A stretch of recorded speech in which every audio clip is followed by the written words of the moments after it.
Hey guys, it's me T from Team Super Scoop up here. This early ass morning, driving home. Anyway, I had a thought on my mind. Yugi Thoughts.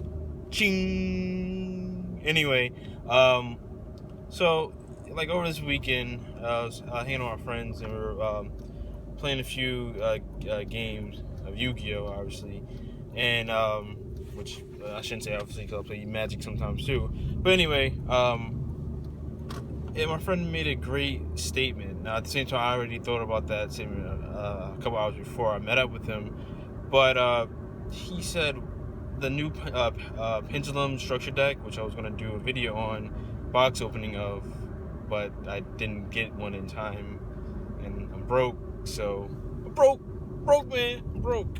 So I'll probably do open up later on this week, which will be like way old news. But I don't care. I just need like 2 cards out of there, and I don't really want to play pinch. Anyway, again, I'm getting really distracted. But yeah. So he made a great comment. I can't say it verbatim, but I'm just going to. Wow, I'm forgetting a lot of things. It must be too damn early for me to be awake. It is.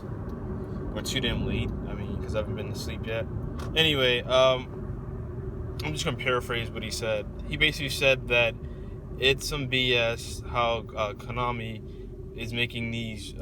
You can just buy 3 of the structure deck and you have a almost tier 1 deck, which arguably the new Pendulum Magicians are about tier 1. Tier 2.5 to tier 1. I mean, arguably.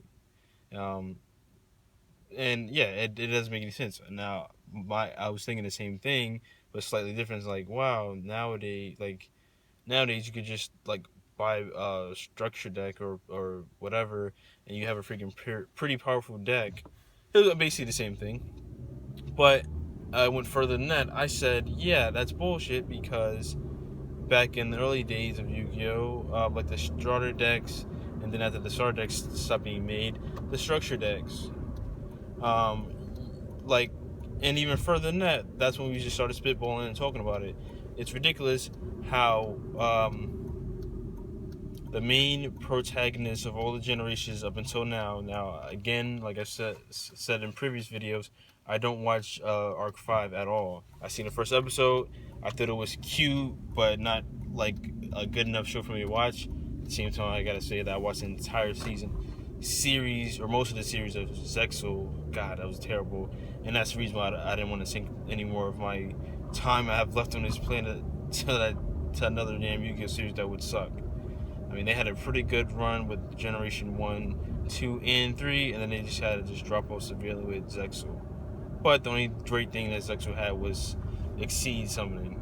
Like I always say in every video, Exceed Summoning is my favorite mechanic in the game. Anyway, I'm getting really distracted. So, yeah. So it's ridiculous how we had Yugi, Sardic Yugi. Nostalgia all the way. You can buy a Sardic Yugi for like $500. Just one box of 40 cards, plus the original English. I'm talking about the English one, in fact. One Sardic Yugi or Kaiba for like a few $100s. Like last time I checked, which was like 2 years ago, I think it was running for almost $500. I want to say it was like $440 something or whatever. Hell to the no. I mean, you might as well just buy one of the prize cards. I think Minerva is like that much. You might as well just buy that. This is like up to date, and you can actually like be competitive with it, even though you actually need 2 more to play. But anyway, I'm getting distracted again.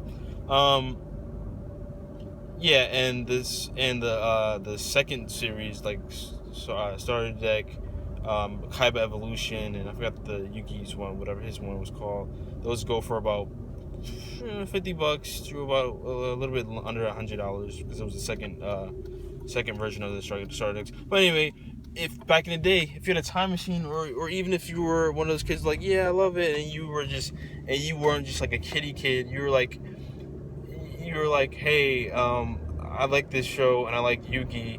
I'm gonna buy 3 of his starter decks for $30+ and I'm gonna put it together and I'm gonna be a boss. And you realize, like, wait, these cards suck. These cards do not function well with each other. I'm gonna have 3 Dark Magicians. I'm gonna have 3 Last Wills, which I think Last Will is still legal at that time, so it's pretty good. Sangan didn't come out to the second Yugi starter deck, so nope. I'm gonna have 3 pointless Karibos, etc., etc. It was like it was pointless, like the deck, and then also and mainly in the anime, which I'm talking about. You had the main protagonist's decks back in the days, like early in the Yu-Gi-Oh, from Generation 1 to Generation 5, no, even 4, because you had a starter deck. No, yeah, you did have a starter deck. It wasn't a starter deck humor though. It was just a starter deck, like C starter deck, whatever. And then they had a second one. But yeah, up until Generation 3, you could buy the main protagonist starter deck, quote unquote, because they didn't have all the cards, mainly the boss awesome monsters that they use in the anime, but they had their basic deck, and those decks were far from even playable. They weren't even they weren't even playable. Not let alone competitive. They were not even playable. Even if you buy 3, they were not playable whatsoever. It was just literally for nostalgia, or at the time, it was just to be a fanboy. But nowadays, with the whole Magician Pendulum deck, again, this is what I've been told. The main character, Yuya, whatever. They really need to stop with that. That's really tired, like tired, and should be retired. Yuya's magicians, whatever. And once again, copying off the main original protagonist Yugi. You can just buy 3 of the structure decks, and you can argue and say, hey, it's not the same because this is a structure deck, not a starter deck. But at the end of the day, there was no point when they added the structure deck instead of having the starter deck. When it was a Dragon's Roar and a Zombie Madness. God, I'm so fucking old. So I'm showing my age. Yeah, that's all it was. It was just a switch up, and it didn't have a character to the face of the deck until you watch the anime, and you're like, oh, what's his face? Night Shroud, which is Atticus, actually. Night Shroud was a different character in GX. Anyway, in the Vampire Chick, they had those cards, but they weren't main characters, and they were just like random ass villains. So they're structure decks, but anyway, this video is run too long. But basically, what I'm saying and ranting about is, I'm tired of this new generation. Basically, Konami and whoever is designing these cards nowadays are just a-holes that's just kicking more dirt in front of the original animes. Even though they're going back and remaking some archetypes and reprinting them and trying to boost them up, whatever. But that's only to either bring old players back or keep old players in who has nostalgia in it. And then for the most part, most of those players are just competitive players, so they don't even effing care about it. They're just like, oh, I mean, you're wasting my the booster set that could be filled with better cards, just make a shout out back to the old cards.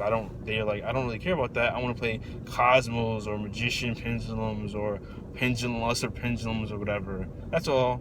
It's just a pointless thing that they're doing. But anyway, tastes like magic.